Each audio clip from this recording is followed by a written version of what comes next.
Comme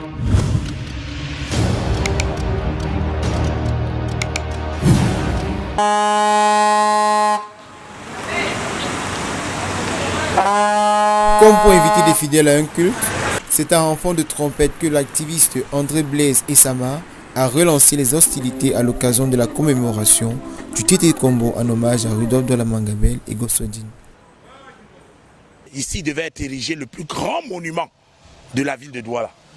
Le plus grand monument, quand vous regardez la place du World Trade Center, là où il y a eu la plus grande abomination mondiale, aujourd'hui les Camerounais, voici notre part de World Trade Center, notre part de terrorisme.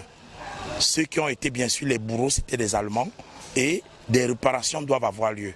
C'est écœurant de laisser ce sacrifice continuer d'être à l'oubli dans la plupart des Camerounais. La majorité des Camerounais doit aujourd'hui maîtriser parfaitement ce que c'est qu'accepter de se sacrifier. Chaque année depuis 106 ans, les populations de Douala et particulièrement celles issues du canton Bel commémorent le départ brutal de ces héros, véritable symbole de la résistance face à la pénétration étrangère. C'est un moment fort en signification qui rappelle des épisodes douloureux de l'impérialisme. Au cours de cette journée du jeudi 6 août 2020, nous avons accompagné André Blaise Essama dans son tour de ville à travers lequel il marquait une halte dans les différents points historiques, à savoir l'actuelle annexe de la délégation régionale des transports, lieu de l'assassinat de Douala Mangabel et Gossodine, ainsi qu'au caveau des rois Bonanjo, là où repose Douala Mangabel. Tété Kombo, ouvre la voie à la prospérité dans le sacrifice que tu as accepté et consenti. Selon l'activiste, la nation ne manifeste pas suffisamment son adhésion aux valeurs républicaines que la vie et le parcours de Douala Mangabel devraient nous inspirer.